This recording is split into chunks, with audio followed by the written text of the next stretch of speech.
The team from City School Liaquat campus is Kisa Zahra, Nimra Nadeem, Mashal Abdul Wahid, Furqan Umar Khan. The opposition.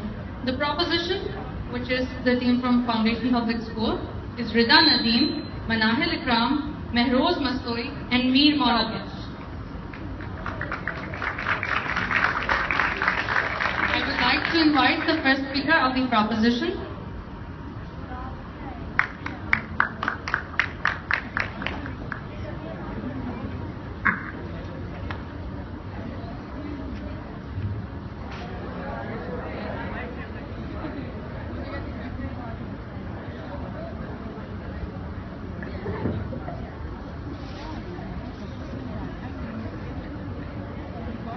Assalamualaikum everyone. I'm Manahil Ikram and I'm from Foundation Public School, and I stand here to propose the topic that formal education is not able to exploit a person's potential. And let me introduce my team first. I'm the first speaker and from the proposition, and the second speaker from the proposition is Mehroz Mastoi, and the third speaker is Rida Nadeem, and Mehroz Mastoi will probably be the reply speaker as well. Let me start. Since I'm opposing the formal education and I'm in favor of informal education, so let me tell you what informal education is. Informal education is a general term for education outside a standard schooling system. Informal education is wise, respectful, spontaneous process of cultivating learning. There are many forms of, informal learning. There's unschooling, there's homeschooling, and there's dropping out. Like seriously, people were not satisfied with the formal sector of education. That is why they turned to the informal one. Because if they were so satisfied with the formal sector and it was so perfect, then they wouldn't have opted for these. And these forms would have not existed. Why learn, another thing, why learn by no-worse teachers when you can access books, research papers written by the masters of the subject? Seriously, there are masters of subjects around the world.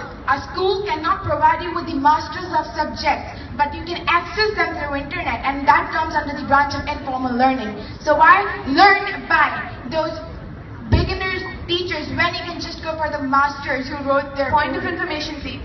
Accepted. Well, you just said that there are books which could be read by the children in informal sector, and tell me, how are they going to read when they are not got the proper base, when their base is not made in the informal sector? How are they going to read in those books? Well, they can of course read it. Their thing in homeschooling, a person is taught everything. You will always find a person to help you, not to enforce the teaching styles on you. That comes in a person will always be there to help you, but not to enforce or not to impose his teaching style. So a person can learn these basic things and then move on to the books. Well, there are no boundaries in informal learning. There is more creativity. A person is able to explore himself, express himself in ways that the formal sector does not allow him or her to. For example, if you're interested in computer coding or advanced mathematics, you can always go for Coursera or Udemy.com. They will always give you the right information, the thing that schools will not give you. The teachers in school, they will not give you this, what a website will. And this comes under online learning, and this also comes under informal education. Point of information. Rejected. Everything traditional is being taught at school. We have evolved from the industrial society, but our sector of formal education is still stuck there. Therefore, they're teaching students how to become doctors, engineers, managers, clerks, and accountants. They're teaching they're producing more labor. They're producing more labor, and that is why at the end of the day, a person is not able to achieve more. If whatever person wants to become, maybe a dancer, a singer, maybe a writer, or maybe he's interested in music, what about that? You're gonna say that are like these subjects still exist, but do any school offer them? Does any school offer subjects like music and art? They exist, but none of the schools offer them. Because why? Because they're money oriented. Because they know that accountant will make more money. But come on, if you don't, because schools have lost their standard sector. Have lost their motive to exploit a student's ability, their potential. They're just making sure that they're able to get a job, get money. That's it.